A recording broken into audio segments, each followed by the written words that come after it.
All right, that's right. You don't have to set your clocks back to 2020. It is actually 2024. Hey, November 19th, as a matter of fact. And I got Chris Green with us, who's bringing the love over here. Man, it's so great to see you. How have you been?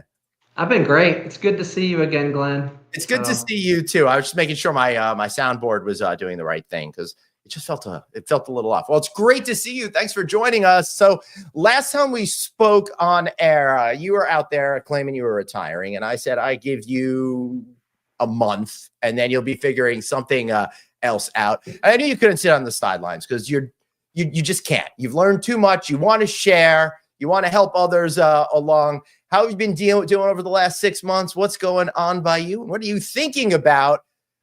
And I want to hear that answer in one sentence. Wow, that's hard to put it in one sentence. Listen, go for it. We got another 30 minutes. So I don't have to talk again. It's great to be back, and it's incredibly good to see you. I was actually at a show in San Antonio where I saw you, and I met some people that I hadn't seen. I'd never met them before, but they came up and they said, we were standing together, and they came up and said, you guys did the shows in COVID. And I just made such good memories for me. And honestly, it reminded us how much of an impact that your show has. So I'm real thankful to be back on. Thanks. And I will tell you, it is just so at that event in particular, so many people came up to me sharing that exact same sentiment. And who would have thought, honestly, 4+ years later, getting on 5 years later, now that people are still thinking about that. That's made an indelible part of my life. So, thanks for bringing that up. That's really cool. It's been great. So the first thing I did was go to Italy with my beautiful wife for several weeks and enjoy some real downtime. And I've been telling people, I went to a little Italy with my wife once. She was in Lower Manhattan. So I'm guessing it's about the same experience. Very similar. Very similar. Yeah. And we took a break, and I took a break. I came back home and I played a lot of tennis, and I played some pickleball, and I played a little bit of golf and did some offshore fishing. And as you suspected, I just love our business, and I love the people that we do business with. But I wanted to take a different approach, and I wanted to take some time to reinvest in our industry through different channels, right? Spending time being an advocate for things that can change the industry going forward, and also that can attract people to this incredible industry for a living and a career in such a way that we kind of smooth over some of the things we weren't doing so well before we went through the pandemic and came out the other side. That's cool. Now, before we get into talking about that, I got to ask you, how do you make that mind shift? Because after 30+ years of being out there working, you've got a very singular mindset. To suddenly that come to an end, and you don't have to worry about the proverbial rat race and getting ahead and all of that stuff. How did you decompress and reframe your experience with the hospitality universe out there in order to prepare your mind, body, and soul for this next mission of yours? It's a great question. And honestly, I don't think I did great. I read several books. One that I read was called Transitions, that had a really key learning in there that before you can have a new beginning, you actually have to have an ending. And what I found myself doing was staying connected, because I care so much about clients that I worked with, and that I was still getting, emails from clients, and they'd say, this is going on with this hotel, and you can't really do that. I really had no say-so in what was going to happen with their hotels. So I really had to kind of end that and just go on with our relationship as friends. And then I could see where I could provide value. And some of those conversations started happening through just natural connections I was making, whether they were through people that wanted me to do some speaking at a couple of events based on my book. People would start asking questions, and I started formulating an idea of, okay, while I'm out here and I'm not ready to go back full time, what can I do to support this industry that I love? And I think there's a lot of opportunity for advocacy. There's a lot of opportunity for using what helped me to have some success in my career to look at our business differently as we go forward, right? To me, it's one of the greatest industries in the world, because you are literally in the business of making memories, and literally in the business of providing care and concern for others, which, if you know me at all, that's just my thing. Right. So how do we do that? And how do we continue that? And how do we get this next generation to attach to that? Because frankly, Glenn, and you know this, we've talked about this. Yeah. From 2001 through the financial crisis, and then of course through COVID, we've become extraordinarily numbers focused as a business. And there's been a whole generation of leaders who have come up through the private equity, bottom line driven, focused leadership styles. And I do feel like we've had trouble maintaining the art of hospitality and frankly, the heart of hospitality. So it's something I'm very passionate about. So I've had a chance to do that with some organizations. That's a really interesting premise that you're bringing up, because in the same time frame that you're discussing, we learned a lot about the business of hospitality and creating things in order to make it a more profitable, viable business that was much more than people being passionate about something, but people really being able to use as a very strong real estate investment tool. And I guess what you're really talking about is some sort of trade-off that kind of happened. As we got smarter and more scientific, we lost some of that excitement and whimsy along the way. Yes? Yeah. I call it both and. So everybody who's ever worked with me, I drive them crazy because we have to be good financial stewards. And we always made good money at both Chesapeake and Remington. We were very successful financially for our clients and also for the organizations. But we also have to have that heart of hospitality. And frankly, if you ask me, that great financial performance is the output of incredible culture, incredible care and concern for your guests. And yes, if all you've learned going through, whether it's some of the great hotel schools, all you've learned is how to understand what EBITDA means and how to get costs to the forefront of the absolute frontier on cost controls, then there is a risk of losing that human nature. And honestly, the human nature is what attracts people to hospitality. It's, if you want to run numbers, you can be an accountant, you can be a banker, you can be an investor, but I want to care for people, and that's what hospitality is all about. So it sure is all about that. So how do you think you could get people excited to bring that excitement and memory making to the fore again, while making sure they're also leveraging financial opportunity along the way? I think they all go together, and so that's what I've been really fortunate to find a few organizations that I'm going to work with over the next 18 months or so to use their tools that they developed. And I won't name any names on the show, but there's a couple of these, there's a couple, like one of the organizations I'm going to be doing some work with is Actable. So they provide business intelligence, they provide profit loss, they provide facilities management tools, they provide guest interaction tools that make our lives easier and more efficient as hoteliers. But for example, Hotel Effectiveness, one of their big platforms, that is a labor management tool. And a lot of leadership in the industry today takes that tool and implements it. And the teams at the hotel think, okay, they're watching labor, they're cutting costs, they're controlling schedule. Nope. What that tool is for is to optimize your business so that the people that are doing hospitality are there when people need their attention, and giving them the freedom to not focus on a spreadsheet all day, but deliver care and concern, right? Those are what those tools are really for. Exactly. I happen to work I work with the competitor Unifocus. They're a great sponsor of mine as well. Both great companies. Don't want to take anything away from them. But what I really love about that is, from what I've learned, my experiences with them, is it actually helps engage the employees as well, because they could work and tell you when they're available. Those are the kinds of issues that we've been talking about, Chris, for so many years, where you're able to better integrate work into your own individualized lifestyle. And that's what some of these tools are able to do for us. For sure. And if you think about pieces like facilities management, or keeping track of your capital purchases and capital expenditures, and making sure the life cycles of I can't tell you how much money is wasted in hotels across the nation and the world through poor maintenance and upkeep of heavy equipment, right? So you have a $600,000 or $700,000 chiller that is not properly maintained, and it loses 3 years off its life cycle because of not being properly maintained. That's a lot of money that's just gone out the window. And you don't see that at the front desk of the hotel, and you don't see that at the service level of the hotel, but that money has to come from somewhere. And so using tools to optimize every other part of your business, where you can really leave the hospitality part to the people that want to do and deliver hospitality.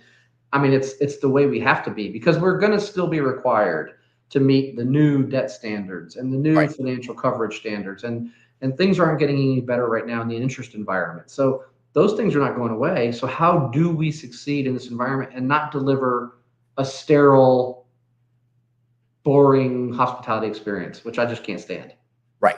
Yeah. And I'm really worried about the homogenization of hospitality because I see it in so many other verticals that are out there. One of the big private equity firms that we all know and love just bought a major sandwich chain today, for example, right? And they've got a lot of investments in those types of things. And what winds up happening is a lot of the personality, I think, winds up getting stripped out and they become a little bit more of the same. And again, no negative words to our friends out in hospitality, but if you look at a lot of the new construction prototypes, they're all flavors of the same thing because construction and all of that requires it. So people is kind of where that difference is. So we need to figure out a way to have people continue to connect with people. So as these cost efficiencies all have a, make us look a little bit more alike, we could still avoid the homogenization trap and have some sort of individualized moments, experiences, and brand promises and stuff like that. At least I'm hoping, or maybe Chris, I'm Pollyanna. I don't know. Well, I think you can,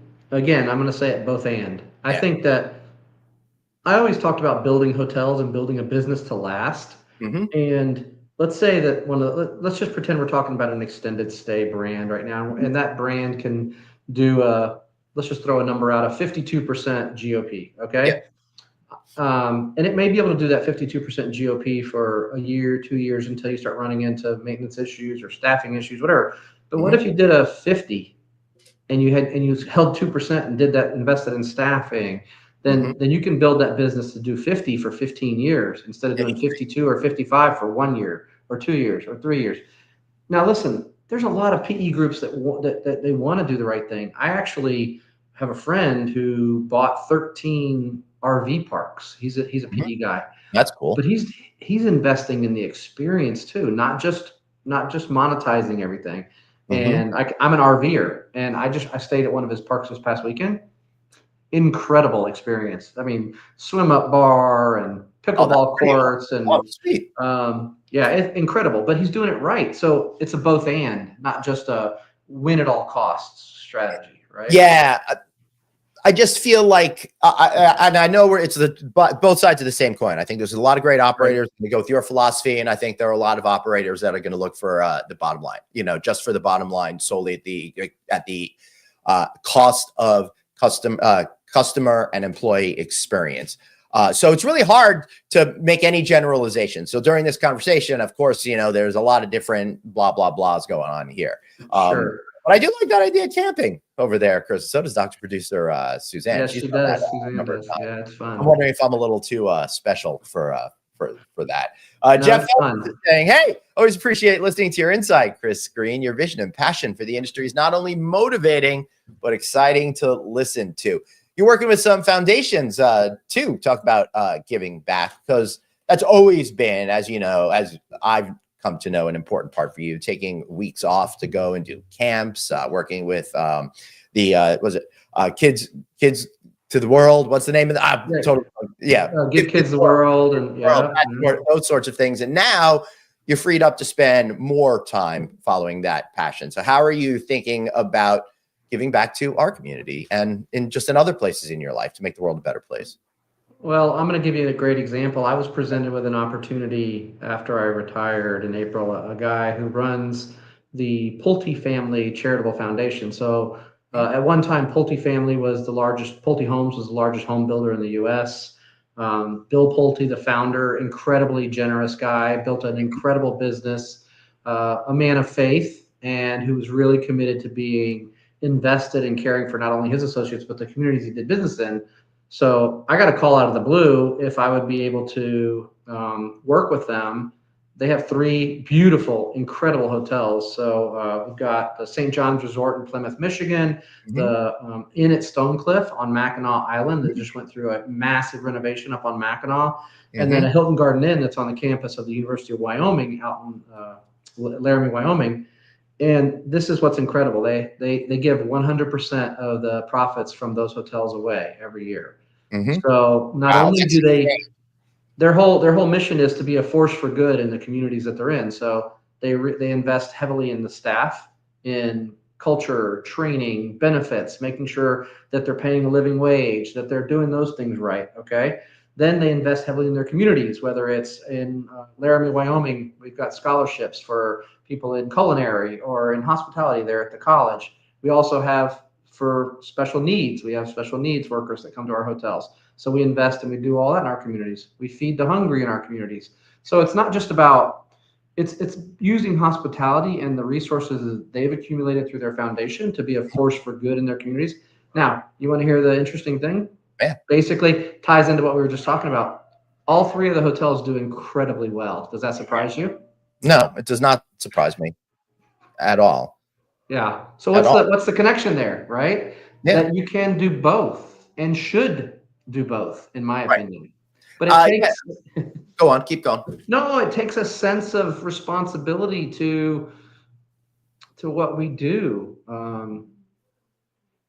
You know, I just couldn't see myself, Glenn.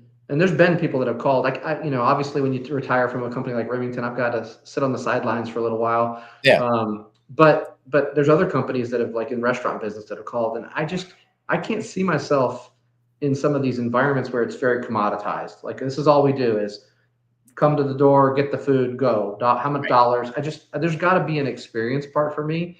And you know what I've seen through working through this incredible foundation, their commitment to their people resonates with the people, and then they have this incredible need to give to their guests, and the guests see on the menus that a portion of everything they spend at these hotels goes back to the community and it's not just in the community, it's around the world. They do things in Kenya, water, and they build homes. I mean, the foundation is multinational. It's all over. And it's all driven off of this desire to serve others, care and concern for others. So, but then you tie to that the fact that the hotels do so well. There's something in that formula, Glenn, and I love it. I mean, yeah, I think there's another. There not only is there something in the formula, but I think there's a book in that as well. That could be your next one, following the story of these three properties and why they're so popular through their essence of positivity. I love that. Yeah, you know? It's incredible. It's incredible. So they're called humanitarian hotels, which I think is a great name, right? Yeah. Because that's what they want to represent. That they're doing their part as a business to be good for the humanity in general. Yeah. And it's non-discriminative. It's across all different kinds of organizations and charities, and it's just very cool. So it's neat for me to have a job where my goal is to maximize profitability, knowing they're going to give it all away. Yeah, that's pretty cool. Yeah, because that's what you really want, right? This is like a good version of Brewster's Millions. You know? Yeah. So that's been incredibly fun and very, very rewarding. If you don't mind, I'll share a story. Okay. I was up there in Detroit last week, and I was having breakfast in the restaurant. Incredible restaurants at that resort in Detroit, Plymouth. But one of the servers, I was talking to her, and I read the menu where it talks about how the foundation gives away the money. And I said, "What does this mean to you?" And she said, "It just elevates what I'm doing because I know." And then she told a story that the foundation let her be one of the people to go deliver one of the local checks. I think they gave 5 or 10 checks away for $5,000 or $10,000 a few years ago, and she got to be one of the people, which she has never had an opportunity like that in her life. And it just she was almost in tears. And I just, to me, like, that's hospitality, caring for others. Yeah, right. Yeah, I love it. That is just so wonderful. So, all right. So looking ahead, how do you think we could bring these things to realization in our hotels while ultimately making profitability? Because the excuses I'm going to hear all day long is costs are rising. I can't keep people in my business and stuff. So what is yours to say you can combat that? Well, there's a couple things I want to say. One of the things I always used to say when we would take over hotels, people would be like, "Well, costs are up and profits are down and this," and I would say, "Oh, it sounds like we should just close the doors." And they would look at me like I was crazy. Right. And you know me, I'm like, of course, that's not what I really wanted to say. I was like, we have to find a path forward. So to me, what it looks like is thinking hard about all the advances that we made through the pandemic and after the financial crisis on improving and getting out at the front edge of profitability, how we mix that together with a true spirit of hospitality, and how do we get that message out? And so that's something that I'm working on as a broader discussion point. whether that's thought pieces or working with some of these organizations to maybe even change their messaging, right? So because listen, let's say I'm selling whatever. Let's just pick a GPO, like a food provider, right? And they go out and let's say Integra, since I'm doing an event with them December 4th. Make sure you sign up for it now at the No Vacancy LinkedIn page. So go on. Let's say Integra.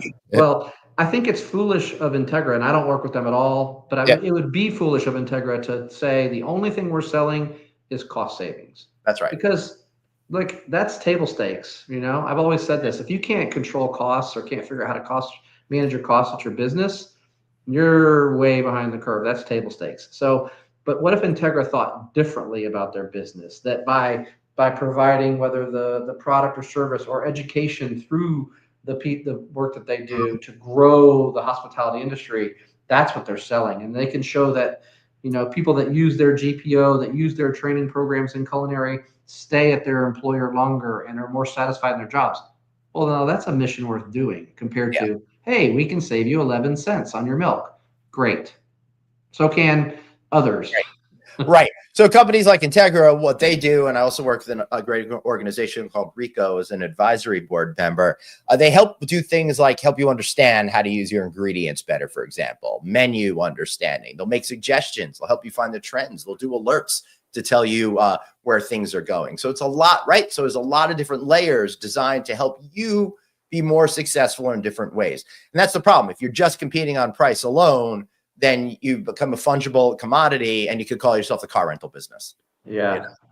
For Glenn, for me, what I've learned is, I will tell you one of the things that's really cool when you unplug. So you were right, 30 plus years, heads down, every 28 days, P&Ls, owners meetings, new hotel, whatever. That was it. But when you unplug from that and you had you were fortunate enough to have the career that I did and see so many things, you can start looking at the business from, instead of like maybe 30,000 feet or 40,000 feet, from 200,000 feet. And you can see all these pieces out there that maybe need to be put together in a different way.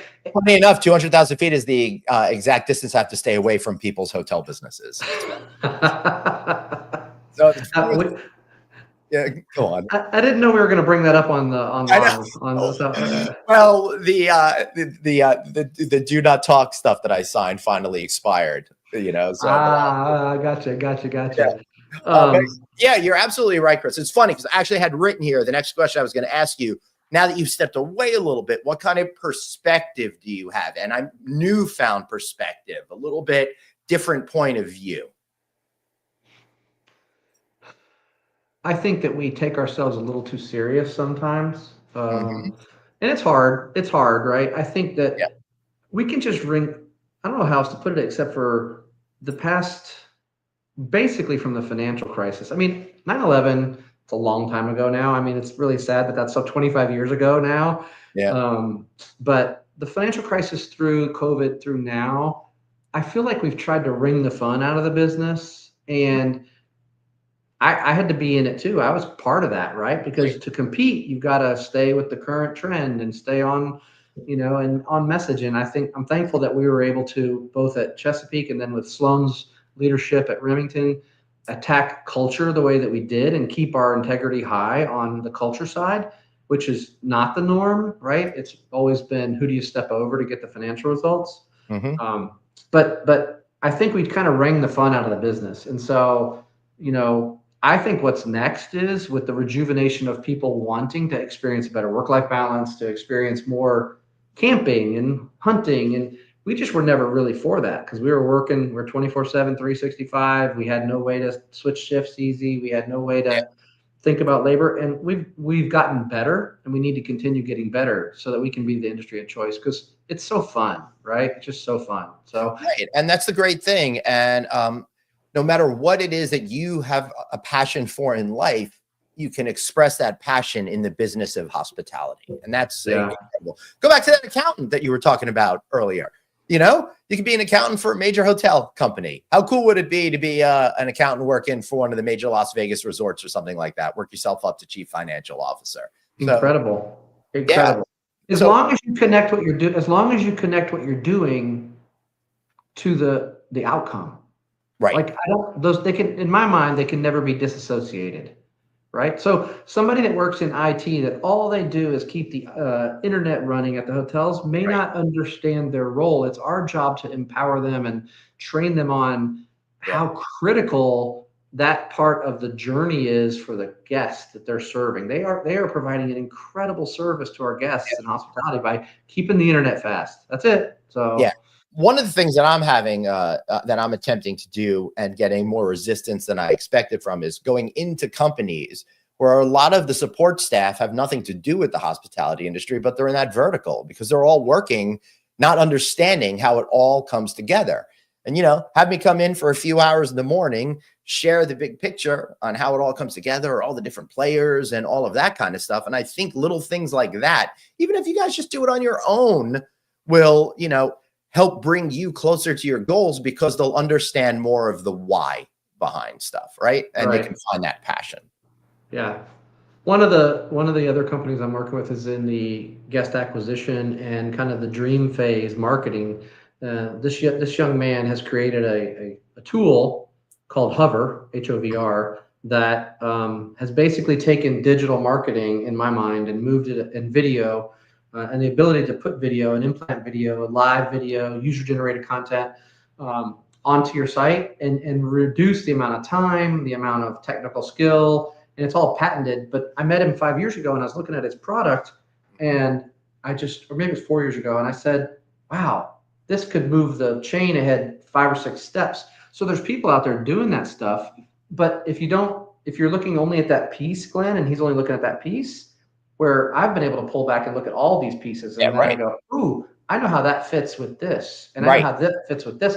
And I know the labor outcome by doing this. And you can see it all rolled into the P&L that can move the P&L forward and give us more time to serve our guests, right? So it's been really interesting to sit outside the business and look at it and have a lot of interesting conversations. So I love it. That's pretty cool. So what's your morning routine these days? You don't have to be on calls for far-flung places of the world at like 6 a.m. Do you know you're my only phone call today? I block off Tuesdays and Fridays. I really don't do much on Tuesdays and Fridays because I either go fishing on Tuesdays offshore or I play some tennis, and then Fridays are just Fridays. So I do stuff with my wife and my kids, and we go to the movies. Awesome. But I still get up about 5:30. I still look at LinkedIn. I look at what's happening in mergers and acquisitions. I mean, I like to stay current. I still read the star data. Otherwise, what are you going to do at 5 a.m. over a cup of coffee when it's dark out? I mean, I do that every morning myself. Well, I'm certainly not watching all the stuff that's gone on for the last 6 months in our country because that just drives me crazy. So I actually saw myself watching a video on YouTube this morning to avoid politics. I can't handle it anymore. These guys rating the top 10 Bloody Marys in Las Vegas. So this is about the level that I can handle these days. Nice. I feel good. I go to the gym. I feel great. I feel alive and I feel plugged in. I don't feel disconnected. So and I'm enjoying what I'm doing. But I miss this. I miss you guys, and I appreciate you guys inviting me on to share a little bit of what I'm doing. So. Yeah, man, this has been fun. Any shout outs or call to actions you want to throw out before we wrap up today? Yeah, don't lose the heart of hospitality, right? Actually, that was my speech, and somebody nice gave this to me. It's from I'll cover it up it said, this is my quote: "Hospitality is not hard; it's heart." Yep. And don't lose the heart of hospitality when we're just trying to. Yep. You can do both. You can make a 50% GOP and deliver incredible experience for your guests, for your community, and it's worth doing. And don't forget, buy the book. Yeah, get that right. Hold it up. Let's put up. Hey guys, make sure you get the River Guide to Leadership: Lessons Learned from a Life of Leading by Chris Green. Find it at Amazon.com. I read it. I loved it. It's gonna help you. Chris, thanks so much, man. Glenn, thanks, buddy. I appreciate it. I'll talk to you soon. Hang out for a second if you don't mind. I want to thank you guys for being here. Make sure, of course, you download the shows, blah, blah, blah, all of that kind of good stuff. And remember, you've got one life, so blaze on. And as Anthony says, hey, got passion. stuff. But enjoy yourself. See you later.